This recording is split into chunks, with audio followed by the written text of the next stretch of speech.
Good morning once again, and a warm welcome to our joint webinar, Navigating Maritime Compliance, Biomethane and BioLNG in Focus. My name is Felix Hellenkamp, and I'm part of the sales and marketing team at AgReportance. Before we begin, just a few practical notes. This webinar is being recorded, anonymized, and will be uploaded to our YouTube channel afterwards. You will receive the link via email, most likely by tomorrow.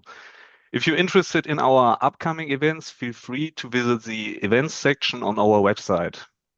During the webinar, you can submit your questions at any time via the chat, and we will address them during the Q&A session at the end of the webinar. We're very pleased to have two excellent speakers with us today. First, we welcome Thomas Warschig, who is Senior Analyst at Vate, who will provide valuable insights into maritime regulatory compliance and the role biomethane can play. We are also delighted to be joined by Henning Dieks, Managing Partner at AgReportance, who will share his knowledge on the regulatory framework and practical pathways for using biomethane in maritime applications. To start us off today, we will hear from Thomas Warschig. As already said, he will give us an overview of the current maritime regulatory landscape and explain how biomethane can support compliance under the latest EU regulations in shipping sector. Thomas, floor is yours. Thank you for the very warm introduction, Felix. Let me just share my screen and then. Very good. Yeah, so welcome to my part, and I'm very happy that Henning joins me today in guiding you through this webinar, Navigating Maritime Compliance and Biomethane and BioLNG in Focus. I'm Thomas Warschig. I'm Team Lead Renewable Fuels in Vate. And for those of you that haven't heard about Vate so far, so we are an analysis company looking at carbon and renewable energy market analytics. Our headquarters is in Oslo, and we have some smaller offices in Berlin and London too.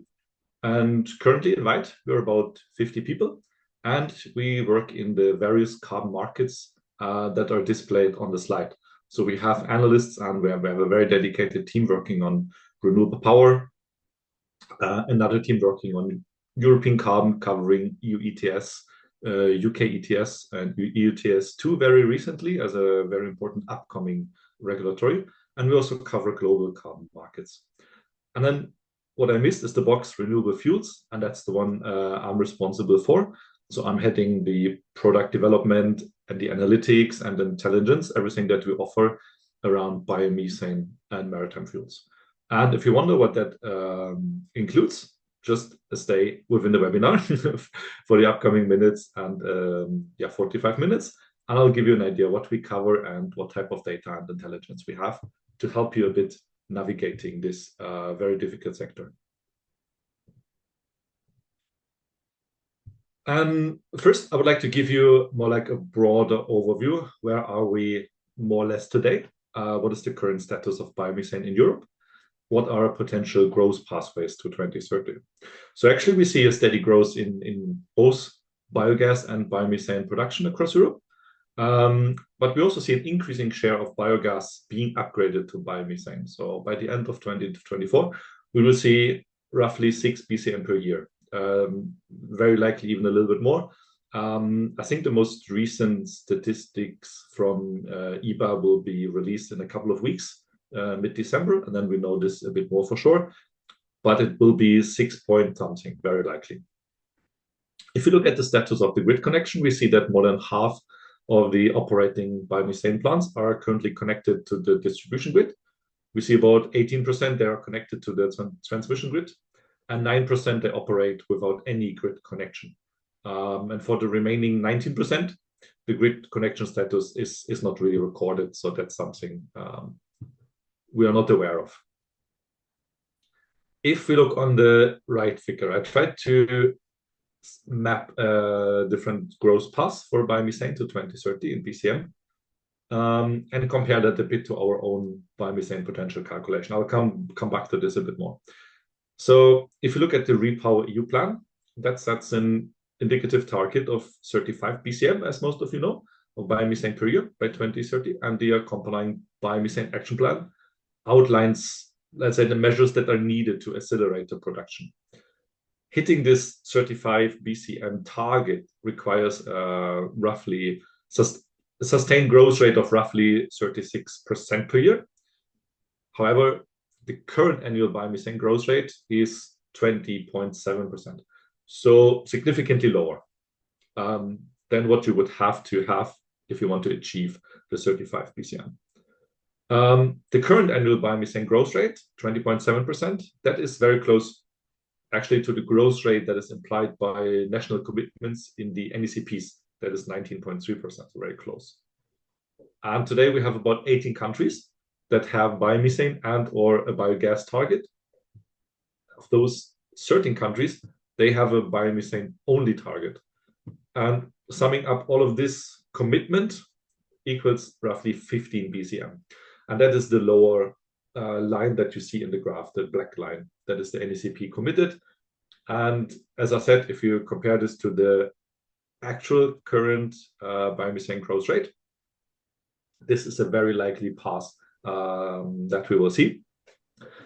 On the top, the orange line, that shows I called it the White biomethane potential. So we did a modeling exercise in-house in White, summing up different potential sources and then subtracting sources that are already caught in other uses.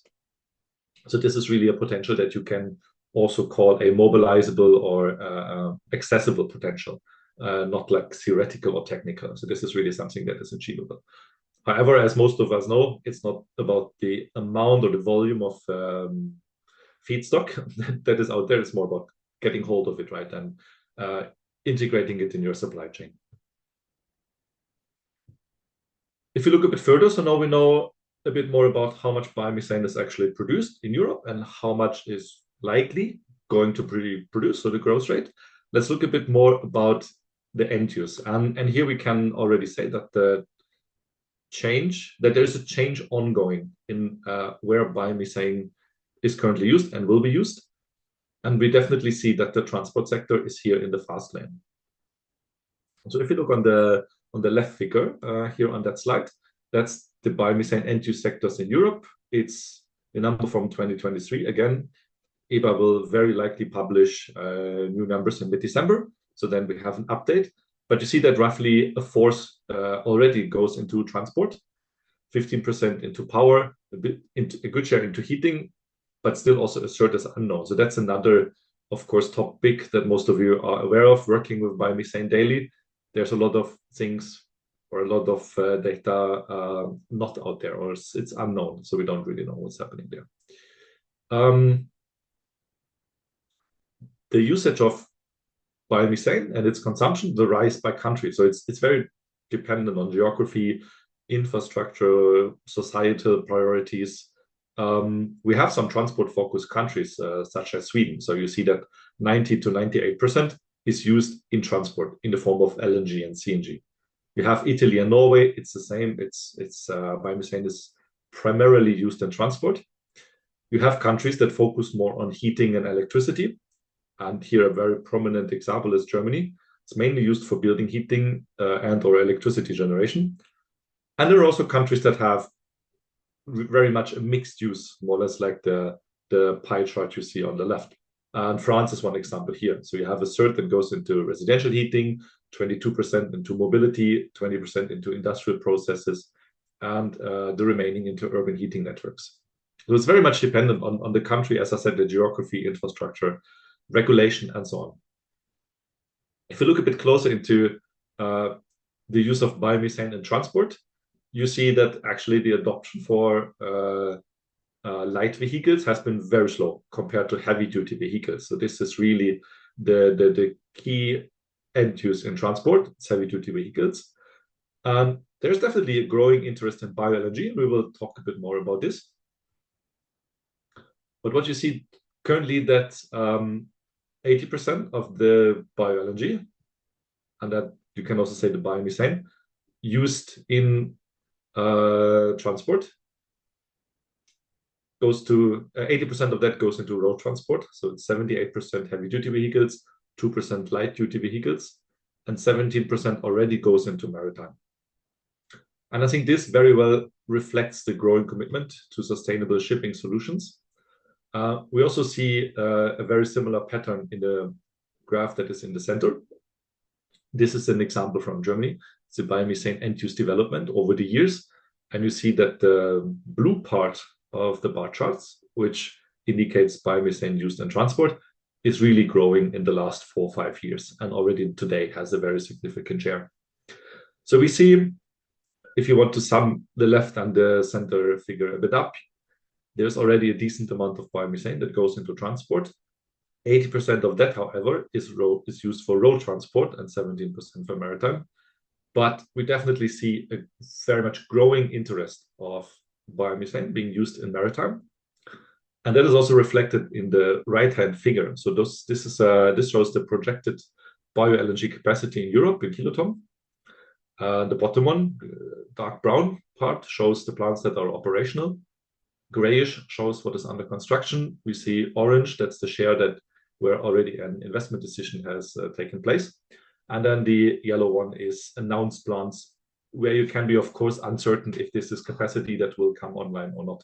But you see a very steady growth path for bio-LNG capacity. And this is physical bio-LNG. On top of this, of course, you have liquefaction capacity. So the question is now, you see a growing share of biomethane being used in transport. And within transport, you see that maritime sector is asking for more and more biomethane and or bio-LNG. And the big question is, why is that? So what has actually changed in 2025 so that we see this growing demand from maritime? And there are basically 2 things that have changed a lot. And the first thing is displayed on the left side. So shipping is now a regulated sector under the EU ETS. More or less, it makes carbon costs a factor in operational and fuel decisions, right? So it extends carbon pricing to the maritime sector. And by that, at the same time, it is incentivizing, of course, emission reductions. It encourages shipping operators to optimize fuel efficiency, of course. Fuel that you save is fuel that you do not have to replace by a low or zero carbon option, right? So the more efficient you are, even better. But efficiency itself will not be enough to avoid penalties or payments. So over time, you have to adopt low and or zero carbon fuels. And that includes, of course, biomethane and bio-LNG. And on the left side, you see that the ship size and the ship type that is included in the EU ETS is cargo and passenger ships above 5,000 GT.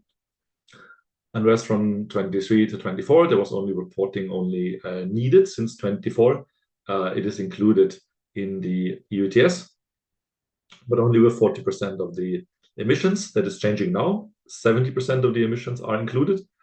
And then from next year on, actually 100% of the emissions are included, as well as methane and nitrous oxide. So far, it only covered carbon dioxide.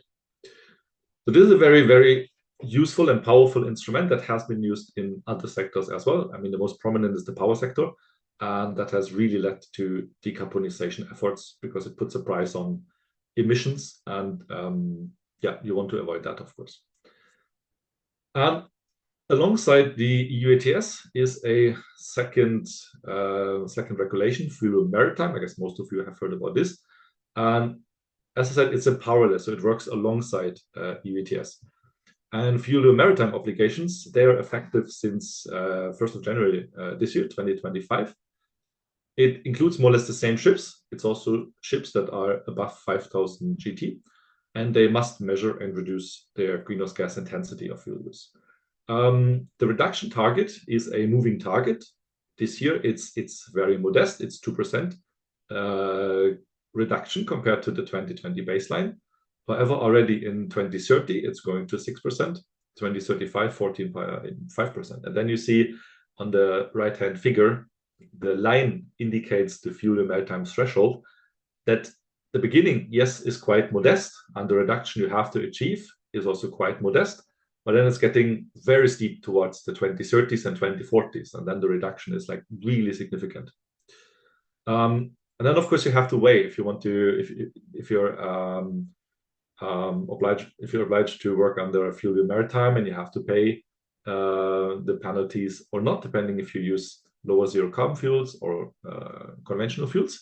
You have to weigh what is more efficient or more cost effective for your business. Is it paying the penalty under FuelYou Maritime, of course, and or EU ETS? Or is it maybe a pooling value that you get there? What is this pooling value? So if you are over compliant with your fuel use, which means you actually achieve more emission saving than you have to, according to FuelYou Maritime, you get pooling credits. You can join a pool. Let's say it's more or less a complicated mechanism. But to say it in simple word, it is rewarding you if you're using a low and or zero carbon fuel. So within your operational decision, you have to decide what is better for you. And on the next slide, we will see, on the second next slide, we will see some examples that make this a bit more tangible. However, what we see currently in the industry is really that there is an early compliance strategy, and we see that biofuel blending is the preferred option because it gives you this compliance for the modest initial targets that you have at the beginning of FuelYou Maritime.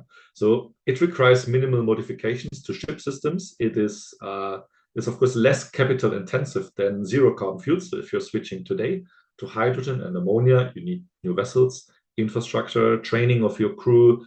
It's much more capital intensive in the short run, of course. Maybe cheaper in the long run, but at the moment you would have to invest more.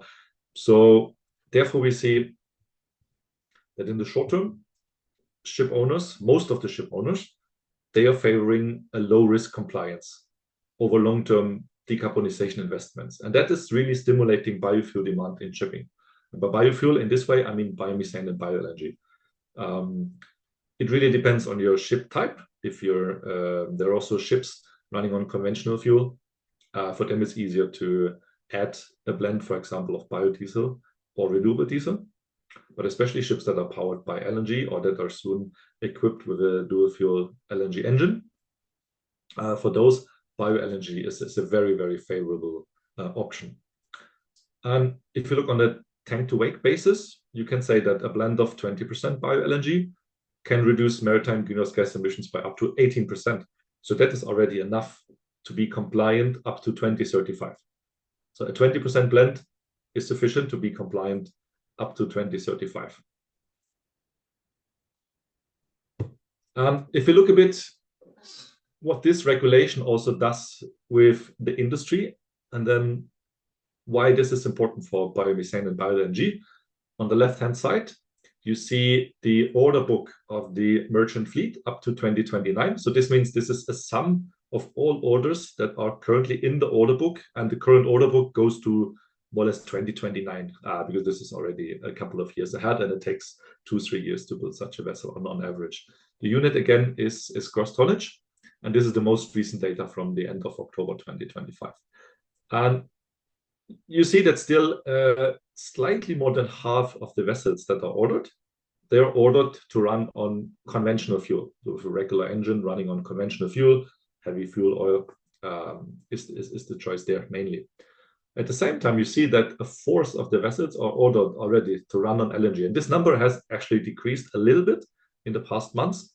Up to summer, this number was a third. So it was about 33% of the order book was filled with vessels running on LNG. But still, it's really a lot if you look at the current fleet. At the same time, you have 8% of the ships being in the order book ordered with a dual fuel methanol-ready engine, and less than 1% with ammonia. And of course, also a decent share unknown. So maybe that's what also connects these two sectors. So there's always some data that is unknown. Anyway, if you look on the right-hand side, that's a model that we have developed in White to give you an idea what is the fuel demand forecast to 2050. And we see that there is an increase, a really steep increase in LNG use up to the 2030s, you could say. And from there on, it's more or less stable. And then there will be strong growth of the hydrogen-based fuels, so methanol and ammonia. And that more or less underlines what I said before, that at the moment, short-term compliance is really biofuels.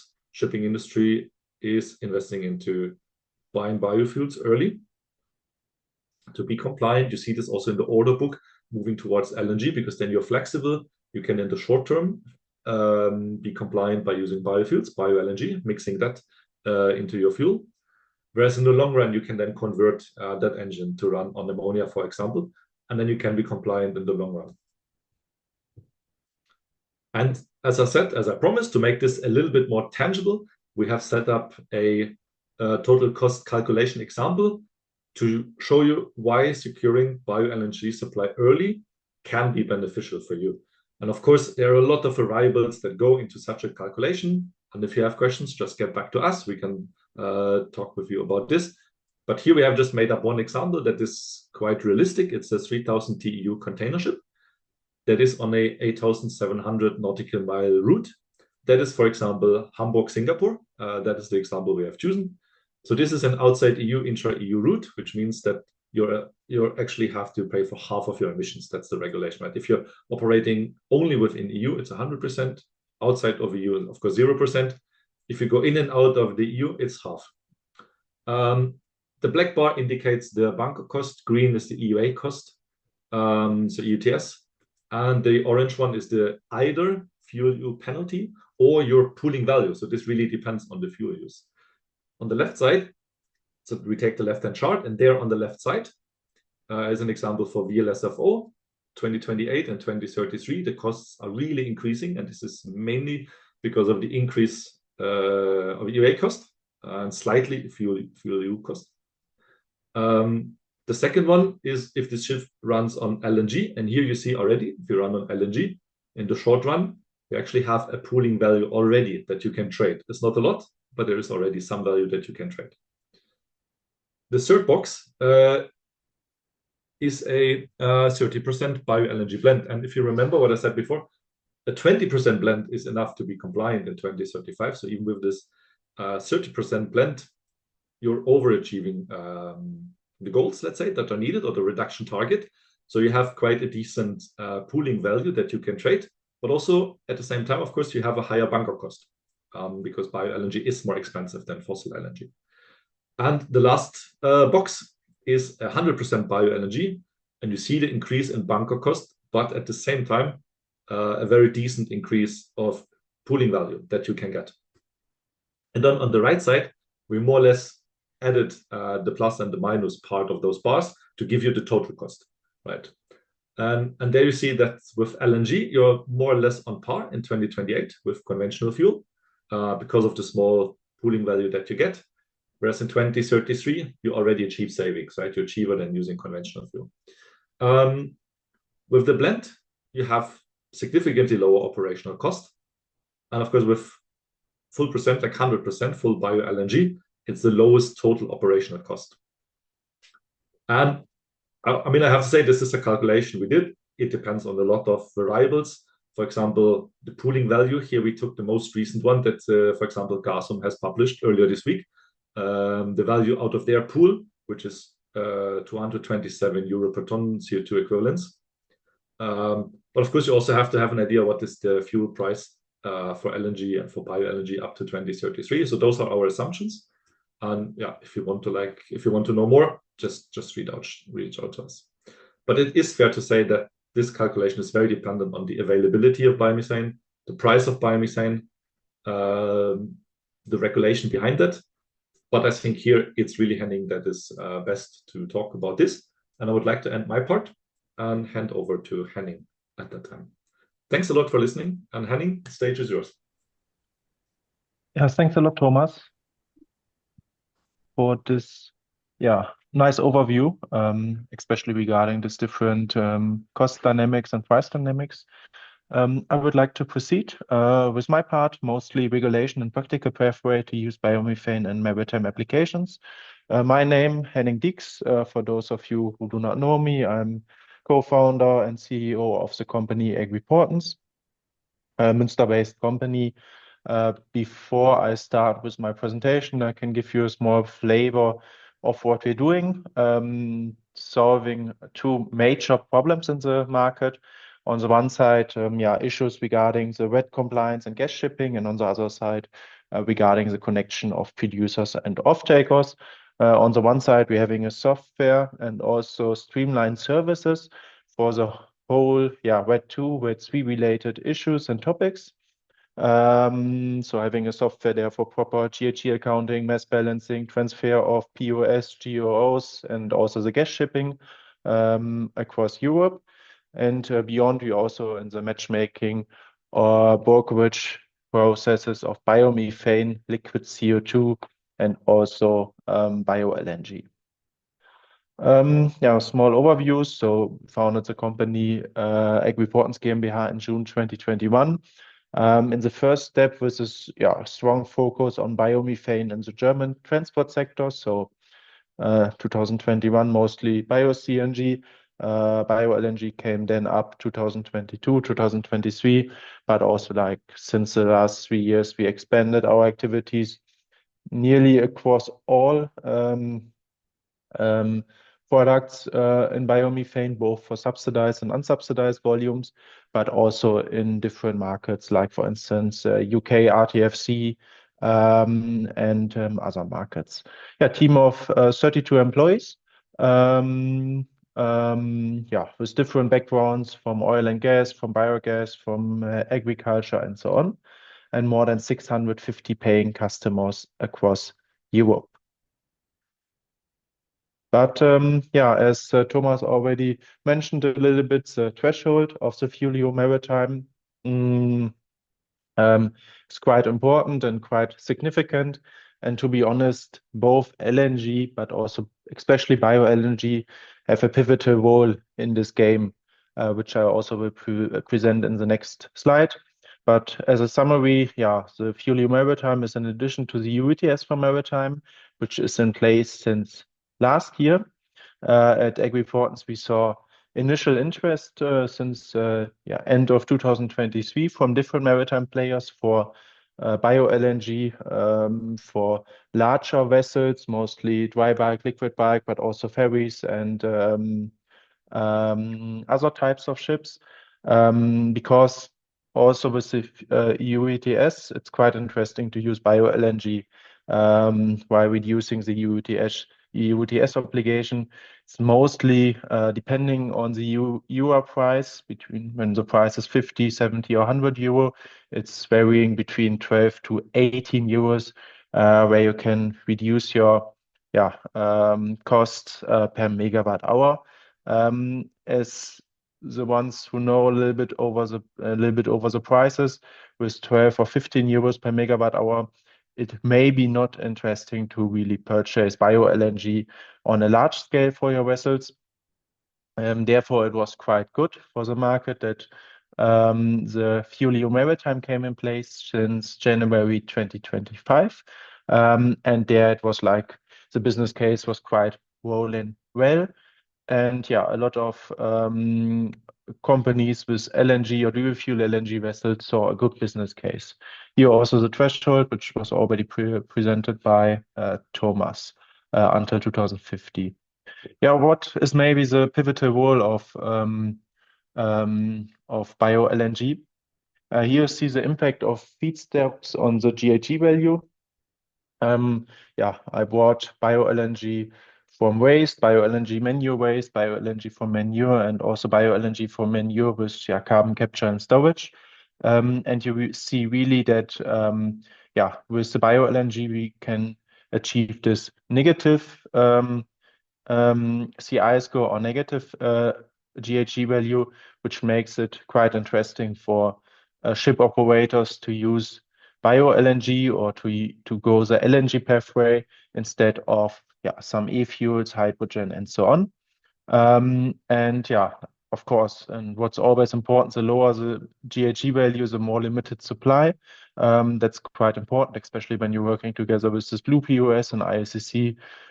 It may be difficult at the moment to get this -100 or even -150 stuff. but still we see good availabilities, for instance, from Denmark, from the Netherlands, especially with this -50, -40, -60 GHG value. And of course, in this methodology here, you also see the different threshold with, for instance, biodiesel, but you also can see different e-fuels and so on here, especially when you're now ordering a vessel and you want to navigate the next 20, 30 years with this one. It may be more interesting to use LNG instead of some other biofuels or some other e-fuels to really be not only compliant in the next 20 years, but also having a huge load of overcompliance, the so-called surplus you can trade or generate. And also what's quite interesting with this bio-LNG, with this negative CI score, you can even be compliant in the next 10, 15, 20 years by only using 30 or 50%, for instance, -50 gram bio-LNG, which makes it also very cost effective, and also you're more independent by choosing between or partially choosing between LNG and bio-LNG. Yeah, so whole basics for this game is a CI score calculation. I had a look into the attendings. So who is attending this webinar today? There were a lot, which for those who come more from this production perspective from biomethane and also trading, you're quite aware of it. And I think it's important for you to know that within the FuelEU Maritime, this whole RED 2, RED 3 methodology and the type of calculation is similar. Therefore, I brought also this CI score calculation, which you may know when you have a RED Cert ICC certification. But for those of you who do not know it, I think what's quite important to know, you have the total emissions from the use of the fuel. In the FuelEU Maritime methodology, it's more like the well-to-wake emissions, which are important. So the emissions from the production up to the combustion of the fuel, so the whole value chain. So this is slightly different as in the transport sector, where you look more until the usage of the fuel. You have the total emissions from the use of the fuel. Then you have EECEL. This is mostly for crops. Crop biomethane or crop bio-LNG is in the FuelEU Maritime not really favored. Also, with this current regulatory framework, when you would use crop bio-LNG, you would not have this +20, +30 grams. The CI score of the crop bio-LNG would be the same as the fossil comparator in this sector. Therefore, it's more interesting, of course, much more interesting to use waste or manure biomethane. EP, ETD, classical emissions from processing, emissions from transport and distribution. And here the last three values, and this is something I'm currently explaining a lot. ESCA, ETCS, and ECCR, that's really the game changer, why bio-LNG has such a pivotal role in this maritime game. There you can get a negative CI score, for instance, by using manure in the biogas plant, or by doing this carbon capture and storage, or carbon capture and replacement, for instance, for the beverage food industry. But let us go a little bit deeper, because in this whole maritime game, you're not only having this overview, you're also looking a little bit into the well-to-tank emissions, so the emissions from the production until the tank, and then to the tank-to-wake emissions. Also have a little bit the calculations, which are, but also in the regulatory framework. In total, then, when you add the well-to-tank and the tank-to-wake emissions, you get to the well-to-wake emissions. And of course, what's important that these emissions also include negative emissions from manure and carbon capture. I brought here three scenarios, which are interesting, I would say. I will also explain this a little bit. All three ships I brought here to the table are dual fuel LNG ships, driving with different speed, medium speed, slow speed, and also having different, are all dual fuel LNG vessels. The first one is driving with MGO, marine gas oil, and the other two with MDO, so marine diesel oil, so classical, dual fuel LNG ships. And I also showed a little bit what they are bunkering over the whole year. How the compliance balance would be in the year 2026, so in the next year.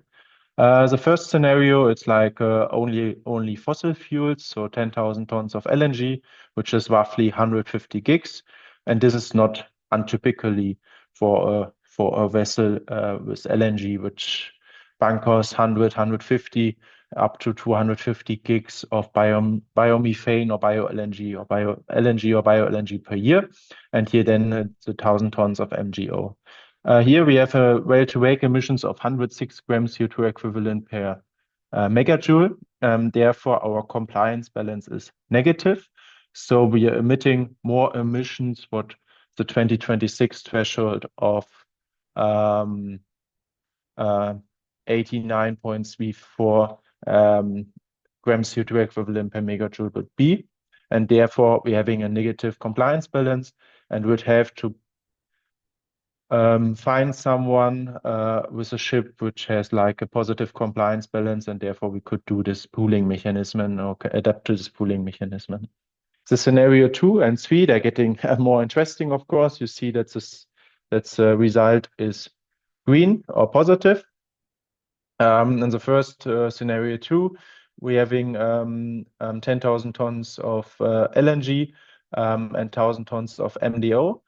Due to the fact that we do not have this medium speed, but this slow speed, we already have a positive compliance balance. And this is important to understand. And the second bigger point, of course, is here the lower slip of 0.2% and 3.1%. So that not only the type of fuel is important, but also how the ship is operated. So which type of speed the ship is driving, and also which type of slip the ship has. And this is totally different, as we know it maybe from road transport in Europe, where it doesn't matter how fast or how slow the truck or the car drives, which uses the fuel. So this is like a really newish thing, which we do not know from the Netherlands, which we do not know from the UK or German road transport sector. So this is also important to understand that not only the type of fuel is important, but also, for instance, the slip and also the speed of the ship. The third example here, scenario 3, again, a dual fuel LNG ship, quite similar as scenario 2, slow speed MDO. But here we have like 2,000 tons of bio-LNG, roughly 30 gigs, 8,000 tons of LNG, fossil LNG, and 1,000 tons of MDO. And here we have now well-to-wake emissions of 47 grams. And therefore, in this example or in this calculation, a positive compliance balance of 22,000 tons CO2 equivalent, which makes this ship, of course, or this scenario the most interesting one when it comes to the positive compliance balance. What does this mean in figures? Here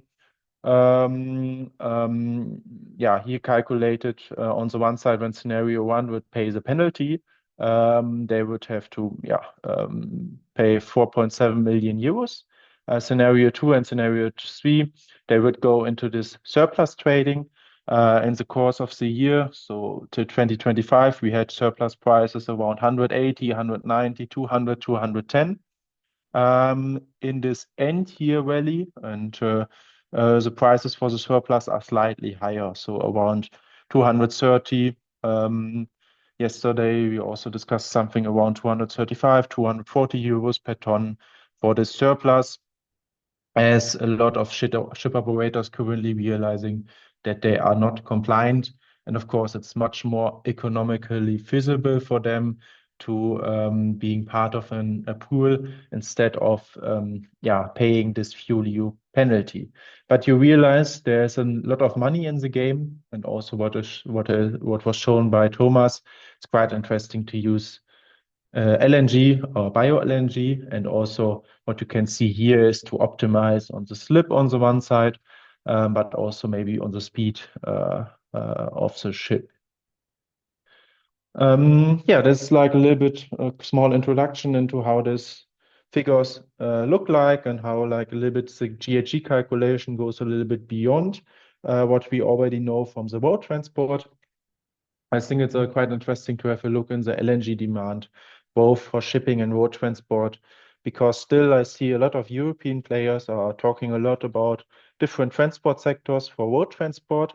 When we look at this figure, so LNG demand from shipping in terawatt hours and LNG demand from road transport in terawatt hours for the whole European market, we see that the LNG demand is much higher currently already, but also the growth trajectory is more interesting, to be honest. We see that the comparison of something about like 70 terawatt hours to something like 11 terawatt hours, the potential for bio LNG and biomethane in the shipping industry, in our opinion at least, is much higher. And we also see better fundament when you look at the order book for LNG vessels across Europe and compare this to the order book of different logistic companies from the Netherlands, from Germany with LNG trucks. The left side is much more interesting and yeah, it goes also beyond 2030. In this whole discussion, it's maybe important also to highlight a little bit the differentiations between subsidized and also unsubsidized biomethane. Because like the subsidized biomethane currently can be used for fuel or maritime applications, generally speaking, while the unsubsidized volumes shown here is mostly used in higher premium markets for the German or British road transport as two examples. Maybe to explain subsidized volumes, these are production facilities, so biomethane production facilities, which are supported by member state production subsidy. For instance, the SDE in the Netherlands, where you get as a producer already a few bucks just by injecting the biomethane into the grid. In Denmark, the same. So there you get, for instance, 37 or 40 euros per megawatt hour as a feed-in tariff. It's something which is not known in Germany or Eastern Europe, while other markets or other producers having good advantages of this. The subsidized volumes, they can still receive guarantees of origin. And especially in the past, these GOs, mostly combined with the POS, offer additional optional revenue for producers as an idea. When we will have a look into the subsidized prices at the moment in a few slides, then you will see that this additional revenue is quite high at the moment. Unsubsidized, there's no state subsidy. In general, these volumes are sold at a higher green premium than the subsidized volume because they're having can target different markets and therefore the availability to pay higher prices for these volumes is better. But of course, you have to keep in mind that for a producer who's selling this unsubsidized volumes, he did not get any kind of feed-in tariff, and therefore, in many cases, currently a producer with a subsidy is in a better position, to be honest. This unsubsidized biomethane is tied to obligation schemes with penalties. Buyers are driven by compliance need and not voluntary action. As I mentioned, German British road transport, but there are also other, like the German biomethane CHP plants, so the gas power plants are also purchasing unsubsidized volumes. Who are producers of subsidized biomethane?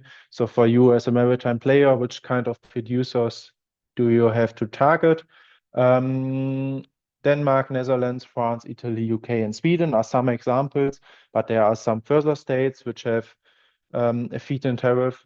The Danish, Dutch, and British producers have a big advantage as with the existing plants which are there currently, they're able to switch between subsidized and unsubsidized production, which led to the reason that, for instance, in the last year and even this spring, a lot of Danish and Dutch producers choose the unsubsidized way. So they said, we do not want to get a feed-in tariff currently.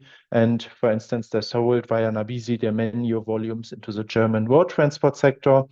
while currently, due to some economic reasons, they're saying we want now to get the subsidy or the feed-in tariff in this month, maybe since June, July this year, because for us it's more economically to get, of course, a gas price, which they get in either way, but also the feed-in tariff, maybe depending on the country, 20, 30, 40, 45 euros per megawatt hour.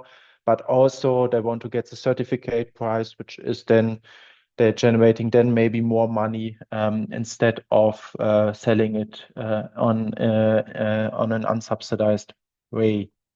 And of course, markets, as mentioned, like Spain, Portugal, Germany, Austria, Eastern European countries, and the Baltic countries do not have such a feed-in tariff, and they have to rely on unsubsidized markets or markets which pay a better price for this unsubsidized volumes. One reason why many producers in the Netherlands and also in the Danish market switched again to their feed-in tariff is this. So here you see the price formation for FuelEU markets.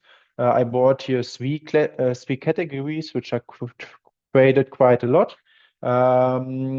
Here only the proof of sustainability, excluding the gas or excluding the molecule. First quality is this +5 gram, which is then derived from different waste, so kitchen waste, bio waste, straw.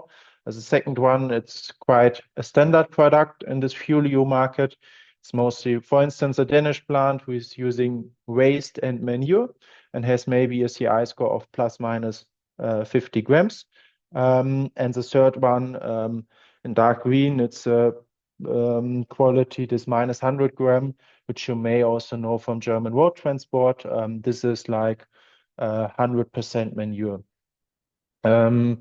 Especially in the last weeks, mostly off-takers desire to have this blue POS instead of an ABISI POS, and therefore there were a lot of -50, -40, -60 gram volumes in the market. But bigger picture is, especially in the first months between January, February, March, so Q1, there was not a lot of activity. So the prices were quite low for this three qualities compared to the niveau nowadays. But in April, May, something was happening due to the fact that many ship operators, but also biomethane traders and also producers realized that there's somehow music in the game. There was also the acceptance growing that subsidized volumes can be used, and that there is somehow a surplus which can be traded around 180, 190, 200, or even above. And in May, June, July, there was a really price rally. Somehow the oversupply of the first months, which was there from producers, shrinked. So many producers sold for a good price, and there was somehow a limit in the market of production volumes. And this rally went up until October, November this year, so up to 70 euros, for instance, for this -100 gram volumes. There were even deals in the market around 74, 75 euros per megawatt hour for the POS. But since 2-3 weeks, prices are going down a little bit, mostly due to the fact that maybe the market is somehow stabilized now, it's more even. We see now a small consolidation, but to be honest, there are even like players in the market who see like the next year with increasing prices. But to be honest, mostly because we currently have this higher surplus price since a few weeks. Nobody knows how the surplus price will be in the next year, whether it will be stick again to 200, 190 euro, or even be above 230, 240. But it can also be that it is like 100 euro, 120 euro per ton CO2 equivalent. So similar to other carbon markets in the UK, in Germany, a high portion of the price relies on the price for the quota or for the surplus or for the RTFC. Yeah, so this would it be for my introduction and my more short overview. Thank you very much for the attention.